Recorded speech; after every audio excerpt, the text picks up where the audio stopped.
because they'll have to put questions in the chat, basically. Okay, Emma's saying I can hear you. Okay, we can start. Me. It's you. Hi, everyone. Welcome to the noon meeting for the 7th of May, 2026. It's being hosted by the Division of Epidemiology and Biostatistics. And our speaker today is Thokozile Malaba, who I think everyone in the room knows, but for the people who are online and may not know Toko, she has been with the School of Public Health for about 12 years now, and really is someone who's grown over that time from an MPH student originally, then a PhD student and a postdoc, and now is an investigator in the division who works on perinatal epidemiology. And she's going to be speaking today on a large study hosted in the division in conjunction with the Department of Medicine, looking at the care of women living with HIV during the postpartum period. It is her baby. She is the PI, and her minion is Sisay Lumini, who's an incoming PhD student in the division. And so, Toko, we're looking forward to hearing about Dolphin 3 and all the concepts and design and what's to come. Thanks, Anna. Over to you. Thanks. Afternoon, everyone. So as Landon mentioned, I'm going to be presenting on the Dolphin 3 study. So for this, we're looking at a critical but often overlooked period in HIV care, so the postpartum period. We do a lot of work in pregnancy, but in postpartum, less work is done.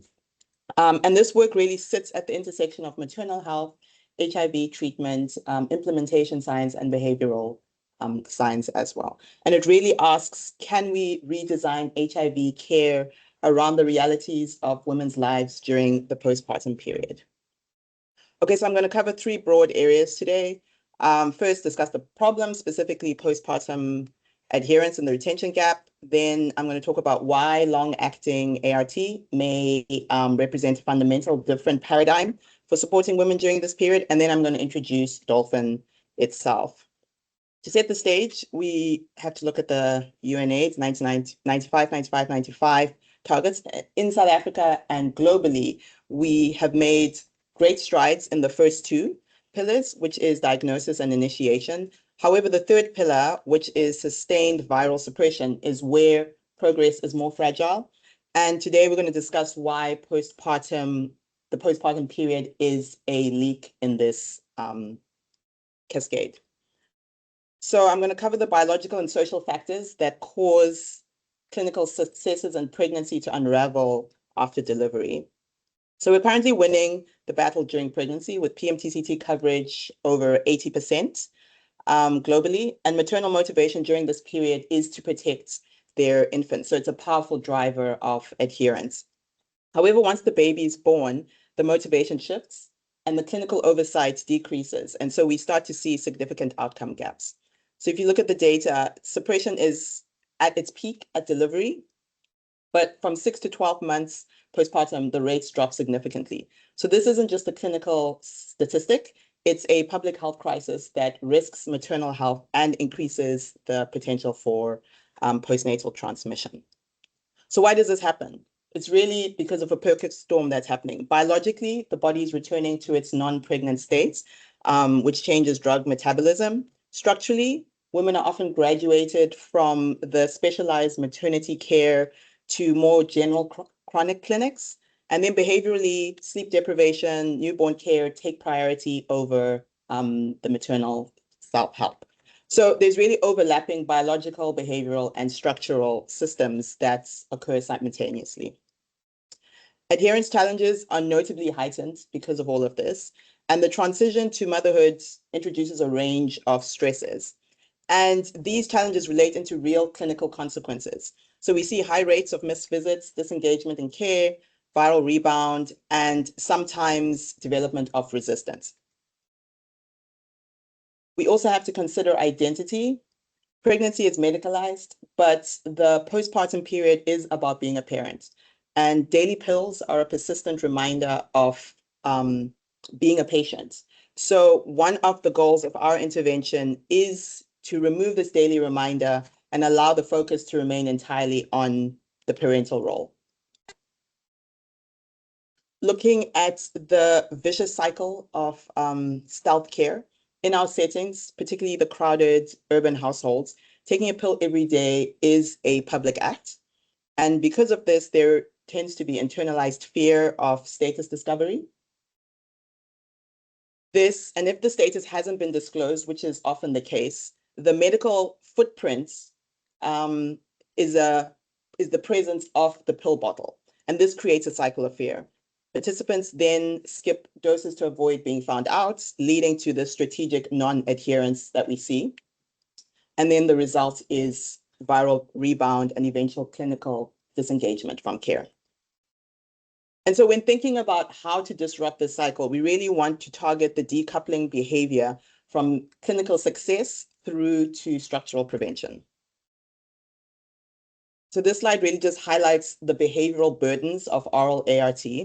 We often conceptualize adherence as an individual behavior problem, but in reality, we're asking women to successfully make 365 perfect decisions every year during one of the most chaotic periods of their life. So the postpartum period really exposes the limitation of adherence models that rely entirely on uninterrupted daily behavior. There's also major evidence gaps. So we still have relatively limited data on long-acting ART during pregnancy. We need better postpartum maternal pharmacokinetic data postpartum. And importantly, current HIV treatment models really differentiate a postpartum woman from the general adult population. So the central question becomes, can we reduce the behavioral burden of HIV treatment during the postpartum transition? And can we support sustained viral suppression without relying entirely on daily pill taking during this high-risk period? So how do we fix this? So we really have to move from user-dependent care to structural prevention. So there's limited interventions specifically tailored to postpartum women, and this contributes to poor outcomes and therefore ongoing risk to their infants during this period. So there really is a critical need to look for interventions that improve retention in care and promote ART adherence, and therefore sustained viral suppression and then reduced mother-to-child transmission during this breastfeeding period. Non-disclosure, as I mentioned, is a major driver of disengagement and suboptimal adherence, particularly in the postpartum period, and this makes daily oral taking particularly challenging. So long-acting formulations offer a potential solution for this. So theory-driven implementation research is critical for translating interventions into real world. So as part of our intervention development for this study, we conducted a preliminary impact pathway analysis to understand how the intervention may work and identify factors influencing the success or failure. So this current pathway represents the ideal implementation scenario, and it will be refined as we go through the study iteratively so that we better define what the intervention looks like. Importantly, this framework is going to help us understand not just whether the intervention works, but also how it works and why it works. So conceptually, it is reducing the daily visibility and cognitive burden of HIV treatment, hopefully improving engagement, adherence, and therefore resulting in sustained viral suppression. And when thinking about long-acting as a tool for structural prevention, we really think we can look at long-acting reversible contraceptives. We saw a revolution in family planning when we moved from daily pills to implants and other long-acting modalities. And long-acting ART could do the same for HIV. It is not simply a more convenient medication, but it may function as a structural adherence intervention. So it builds adherence into the healthcare system itself, with the healthcare worker ensuring the dose is delivered and removing that 365 daily decision making on the woman's part. And so there's many reasons why it may be particularly suited to postpartum care in addition to ones I've mentioned. Firstly, it improves privacy and reduces the risk of accidental disclosure. They dramatically reduce treatment frequency. And then thirdly, they provide pharmacokinetic stability during this vulnerable period. And so this is our conceptual model of the intervention. We aren't suggesting that everyone needs to be on long-acting ART forever, but we're proposing a stabilization bridge where by using this ART modality, this long-acting modality, during this 12-month period of high risk while breastfeeding is still taking place, we're carrying the participants through, or the mother through this vulnerable valley until life stabilizes enough to be able to return to routine oral care. So now I'm going to go into the Dolphin 3 study specifically. So Dolphin 3 didn't just happen in a vacuum. It follows Dolphin 1, which looked at dolutegravir safety in late pregnancy, particularly focusing on the pharmacokinetics. And then Dolphin 2, which proved dolutegravir's superiority for rapid suppression. So we're now building on a decade of programmatic innovation with Dolphin 3, where we're using a switch to long-acting as a temporary bridge. So what is Dolphin 3? It is, a lot of times we talk about it as the clinical trial, but it really is a study that incorporates stakeholder engagement and qualitative insights, which we call Work Package 1. And then there's the clinical trial itself and Work Package 3. Each of these work packages feed into each other. But really the focus is, when thinking about Dolphin 3, is on the clinical trial. The agents that we're using for Dolphin 3 is cabotegravir and rilpivirine, which are administered every 2 months. Both agents are already licensed and well established outside of pregnancy. However, postpartum populations remain understudied. So here is just a graph showing the existing studies that have given us safety data for this regimen of cabotegravir and rilpivirine. And as we can see here from the safety profile, it was well tolerated in these clinical trials and in real-world studies. No real safety signals emerged, but again, data in breastfeeding and exposed infants remains limited, which is one of the reasons why this study is important. In terms of key objectives, we're looking at efficacy, outcomes, implementation, and pharmacokinetic outcomes as well. I'll go into them in more detail. So the primary objective is to determine whether long-acting ART can sustain maternal suppression during the breastfeeding period. And then we have these secondary objectives where we're evaluating implementation feasibility and pharmacokinetics, particularly the infant exposure through breast milk. And the central hypothesis is that this temporary long-acting ART can stabilize suppression during this vulnerable window. So why a temporary intervention? We deliberately designed this as a temporary intervention for these three main reasons here. It's a really expensive intervention and is also resource intensive. And it may be most useful when targeted specifically to the highest period of vulnerability. And also women may prefer returning to oral ART once greater household stability and social stability as well has returned. So this slide really just shows the injection schedule and the oral switchback. So we have these injections here over the 12-month period, and then at the 12-month period, this is when we switch back to oral ART. And an important issue is the pharmacokinetic tail. Because these drugs persist for long periods, it's essential to have this transition done carefully, and so that we can minimize resistance. So this is one of the things that we'll be looking at as part of the pharmacokinetic work for this study. In terms of addressing the unknowns, we also want to know how much, in terms of breastfeeding safety, how much drug transfers into breast milk, what is the impact on infant growth and development, and then in terms of implementation, is this feasible in routine public health clinics in South Africa and Uganda? In terms of study design, so this is now the clinical trial specifically. So we'll go over the specific structure of this trial. So this is the study schema. We'll be enrolling 309 participants, and randomization will be 1:2 for intervention and control. As you can see from the schema here, we will be enrolling during pregnancy while they're still on oral ART, and we'll follow them up during pregnancy. And then at delivery, we will have a delivery visit where we establish their viral load status, because for this, they have to be virally suppressed.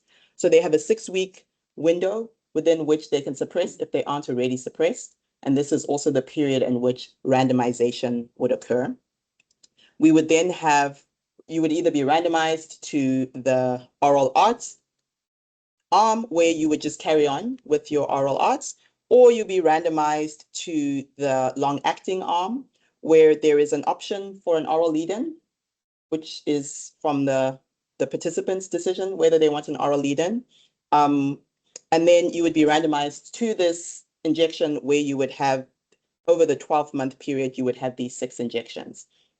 Following those 6 injections at the 12-month period, they would then switch back to oral-based ART, and we would follow them up again for 12 months.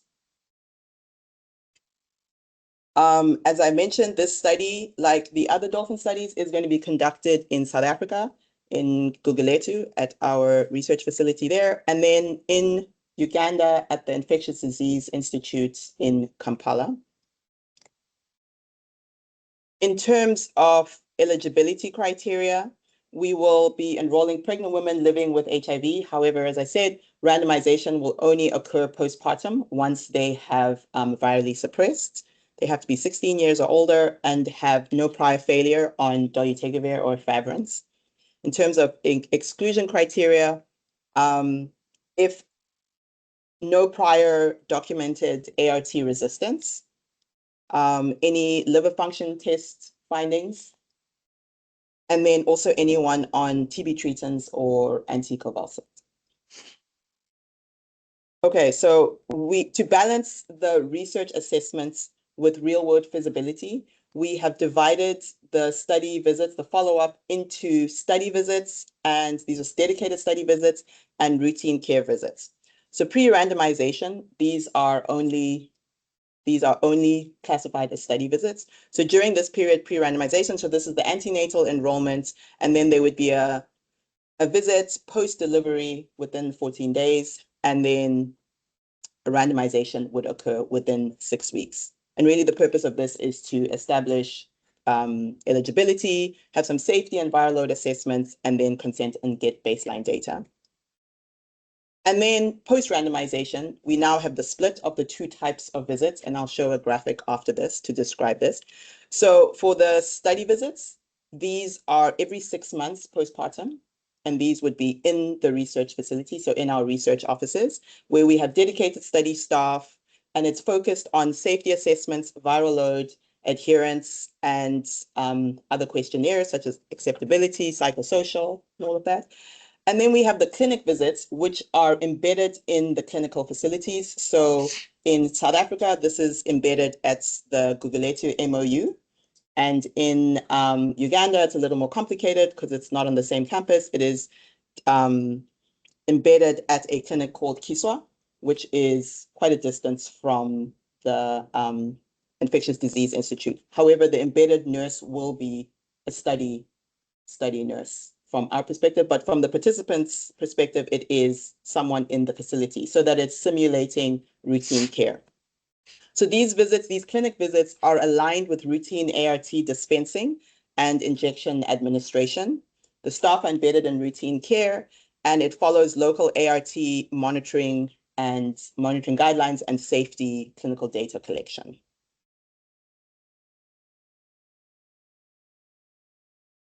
Okay, so these are the study visits, which I mentioned are dedicated for safety and occur every 6 months. So A1, P0, and P0.5, those are all the pre-randomization visits.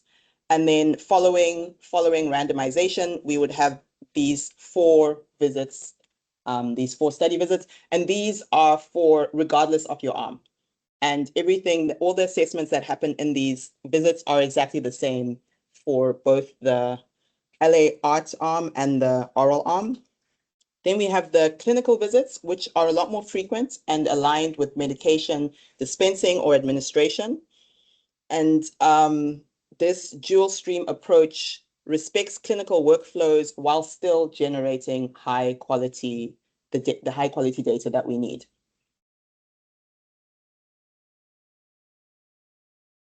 And this summary just really summarizes the overall participant pathway from delivery through the injection phase for those who are randomized to the long-acting arm, and then the oral switchback, and then long-term follow-up. And then those randomized to oral arts just remain receiving oral arts. In addition to the clinical trial, we are collecting pharmacokinetic data for safety. So these two blocks here show the meat of our pharmacological work. We're doing triple compartment sampling. So we've got maternal plasma, breast milk, and infant plasma. We're specifically looking at the milk to plasma ratio to see how much drug is transferred. And then we're characterizing the pharmacokinetic tail that I mentioned before to ensure that the switch back to oral ART is safe and resistance-free. And then we're also doing some qualitative work embedded in this study. So we have a longitudinal acceptability sub-study. So this is going to use serial in-depth interviews to understand the acceptability and feasibility of the temporary bridge that we're using from the participants' perspective. So we've got 3 phases where we're interviewing clinical trial participants. The first phase, which is close to the post-randomization period, here we're really wanting to establish their expectations versus the reality of the injection, as well as the immediate impact on household secrecy.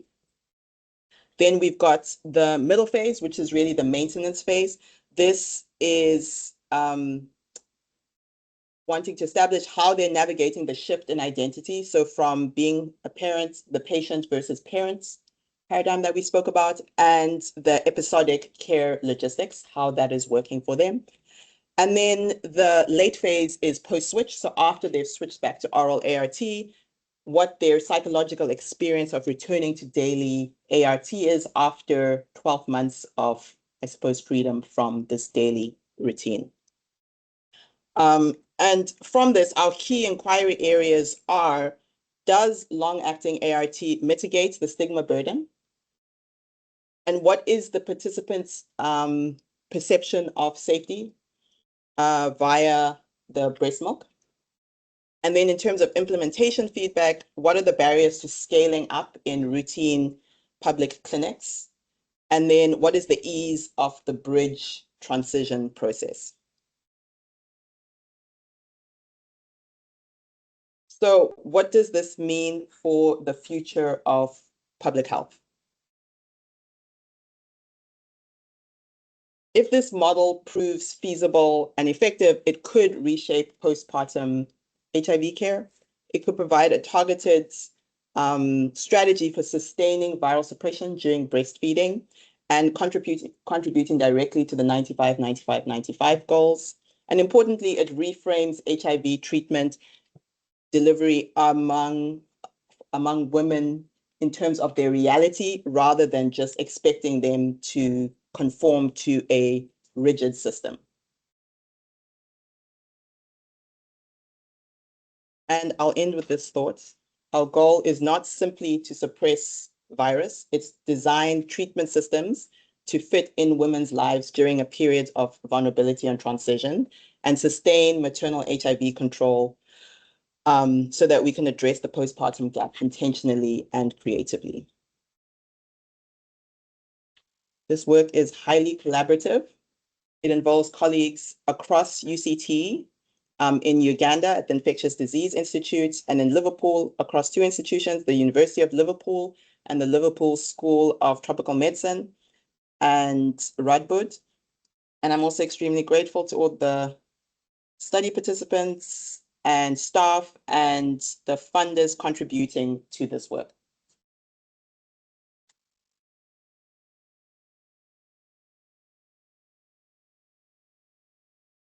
Toko, for an insightful and thought-provoking presentation. We will open up for questions in the time we have remaining. And I just want to clarify, people online can hear us, I hope, but they cannot speak, so they'll need to put, we cannot hear them, they can speak. So we'll need to put their questions in the chat. If that's okay. Nothing in the chat so far. So the first question is from Jonathan. Great presentation. Very exciting. Thank you. I have two questions. One is, are there any concerns about developing density resistance in kids who do get affected either during or probably after delivery through breast milk? Because it feels like they would be getting just enough potentially through the breast milk to develop resistance. And that would be a thing.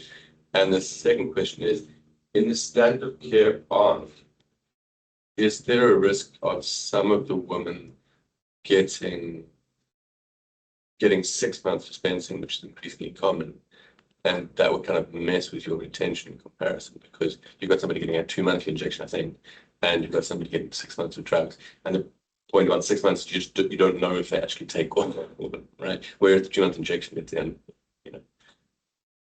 Yeah, so I'm going to tackle the second one first and then the first. So we've thought about that as part of our intervention, and this is why we are, with our embedded nurse, are doing the dispensing so that it is simulated. It's a simulated routine care. We're trying to make sure that they have, it can't be the same number of contacts, but that there is some parity with the contacts, because then that could be part of, as part of our retention and also outcomes. If the injection arm have more visits, then that could be part of it. So we've tried as much as possible. So it's every 3 months for the oral, so that when we're in control of that. And that's why it's, rather than just letting them go through oral by themselves, we're going to be in control of that. And then your first one was about concerns around NC development, a resistance in infants. Is that correct? I mean, yes. And I think this is part of why we're doing the pharmacokinetic component of the study. There's not a lot of data around this. And so these are part of the objectives of that.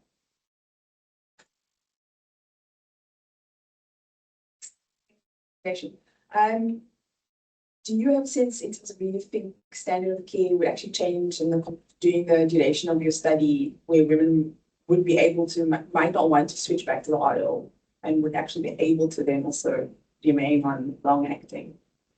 So, I mean, and that is a risk, but it is part of the discussion we have with the women as part of enrollment in the study, that there is a mandatory switch, because that is part of the design, is that we do have to see how that switch works. And so, and we've had lots of discussions in terms of the ethics of it, and even with ViiV, they haven't always been comfortable with it, but it's a fundamental part of the intervention, that it's a temporary switch. And so we do have to make that switch. Yep. Also, 2 questions. First being, so you're in control of the treatment dispensing also in the intervention arm. So like there's nothing to ensure that people receiving long acting are also still taking pills on the side. Yeah, so they would, potential. it could be, but I mean, it's part of the discussions we would have them, and the training, I suppose, information sessions that we have prior to, upon randomization, we have these training sessions on the arm that you're on, and they could be taking pills at home. We don't really have control of that, but these are the discussions we would have with the participant. And it would be the same nurse who is injecting and dispensing oral arts. Then in terms of the second question, like in terms of blinding, so obviously a participant who's continuing to take their oral medication, like is there any risk of them being increasingly adherent because they know they're in a trial? Or is there any, like, do you plan on capturing adherence patterns maybe in the antenatal period, or to like see how often you would regularly take it and if that increases now that you've been enrolled in a trial? Yeah. Because adherence is so bad, we don't expect that. to No, happen. of course. I mean, and there's always concerns of that, but I think this is part of the embedding design, that from the participant's perspective, that they're just doing routine care. So that part, so what we say to them is that your ART care is at the facility, but they would be seeing one of our study embedded nurses. But there is always the risk of because they're already in the study and there is recognition that I am being checked, but there is only so much we can do. Alex, next, and you step away. I just have it with the chat. I know the recommendation to do the secrecy and the pill bottle being like disclosing unintentionally. But I often think about the flip side of that with like the pill bottle maybe being in anger as well. So are you looking at whether there's shifts in prompting to go in for visits or refills with the injectable, and maybe support tools to get women to go back in time to do that as well? Yeah. So as part of the qualitative work which is happening, I kind of touched on just the qualitative work that's embedded in the clinical trial, so the serial interviews of the clinical trial participants, but there is a lot of qualitative work around the different factors around disclosure and adherence. And actually, part of this design comes from our findings in Dolphin 2, where this disclosure and the pill, the issues around the pill box, or them having to take these pills and having them at home being a reason for adherence, is why we kind of come up with this intervention. However, some of these issues are coming up as part of our focus group discussions and other qualitative interviews that we're doing alongside us. Fantastic. I'm so excited to see your results. I just wondered whether you thought about I understand this is a postpartum intervention, but part of me wants to say, why can't you rather start this at the end of pregnancy instead of only postpartum, because all the potential medical transmissions that you have prevented, we started this kind of intervention in the third trimester instead of after delivery. So I just wanted to think what about that. And also it just seems, I understand that you need a sort of structure for a clinical trial, but it seems a shame to have excluded the women who are not suppressed at the start of the study, because those are the ones who probably the most need this kind of intervention in the postpartum. Yeah. So in terms of not including women who aren't suppressed, that's really out of our hands, because it's about it's the licensing of Cabrol. It's specifically for people who are suppressed at the moment. And it's also in terms of the drug companies, they aren't allowing us to do as we were designing it. They wanted envirally suppressed women. So that's for it to be on label. And then in terms of pregnancy, we would love to have done a pregnancy, but at the time we were doing the study, there was the HPTN study, I forget the number, that was looking at this in pregnancy. And so part of our discussions with Vive and Johnson Johnson was they actually requested us to do this postpartum period. This study has subsequently fallen away, but there's complications around us then including pregnant women. We're trying to have those discussions, but it would have to be a sub-study. And we've had a lot of delays already. So we're proceeding with this and then hoping that maybe we could add a sub-study where we could include free age. Thanks. So we have a question that's been sitting online. So can I hop onto it and then come to you? Sure. Okay, then why don't you follow on and then we'll come to Claire online.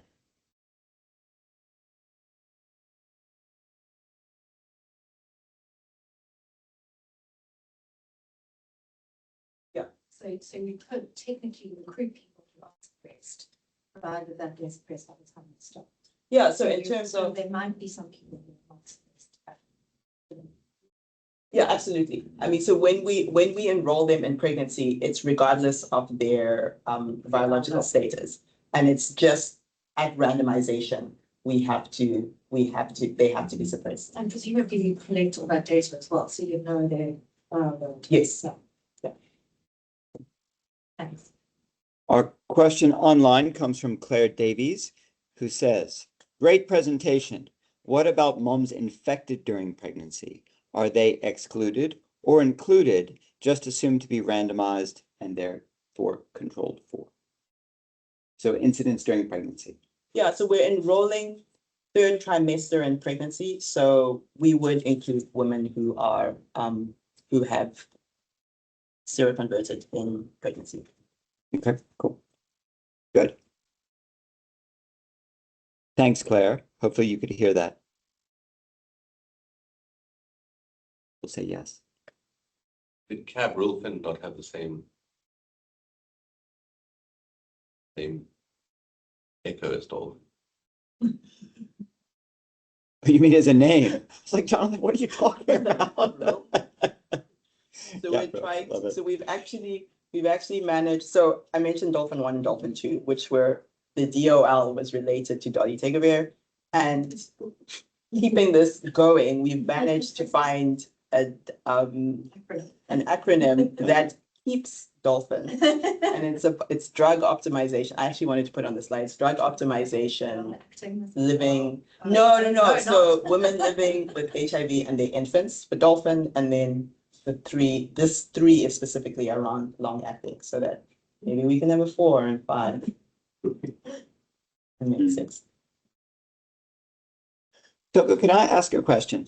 And I think it's not an unfair question, but it's a big question.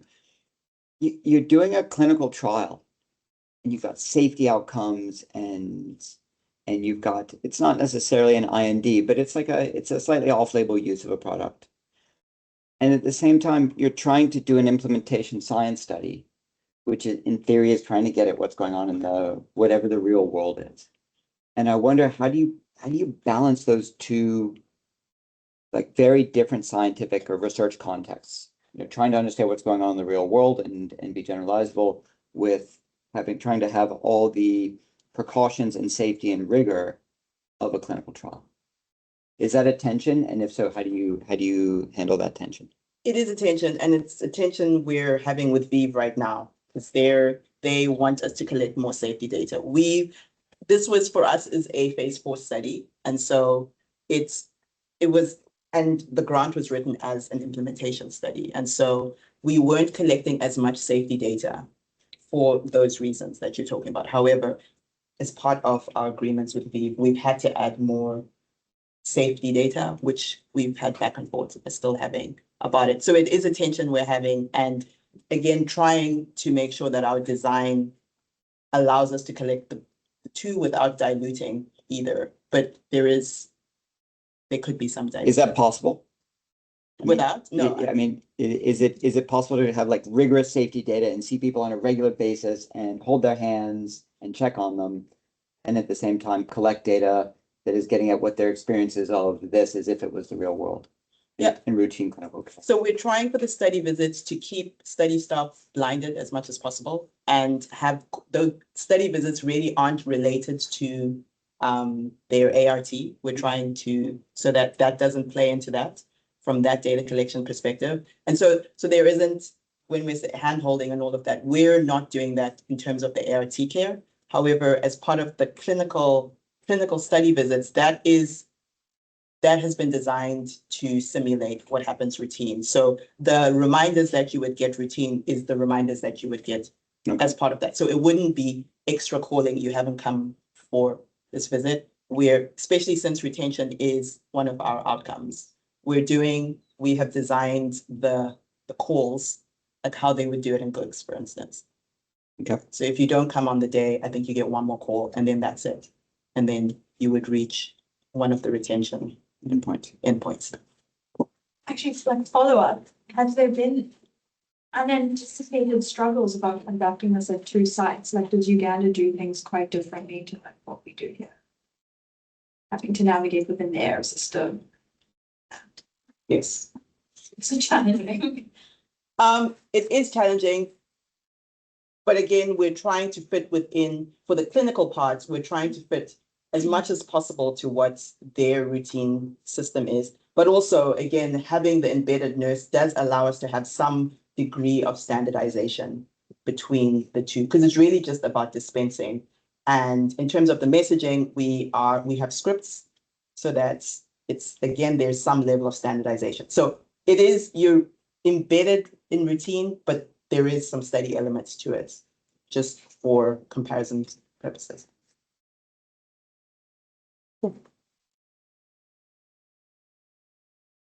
If there are no more questions online and there are no more questions in the room, then it's my job to thank Toko for a wonderful presentation and thank the audience for a robust discussion.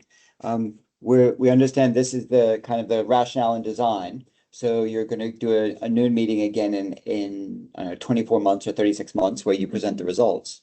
And we're looking forward to it and wishing you best of luck. Thank you. Great. So thanks, everyone.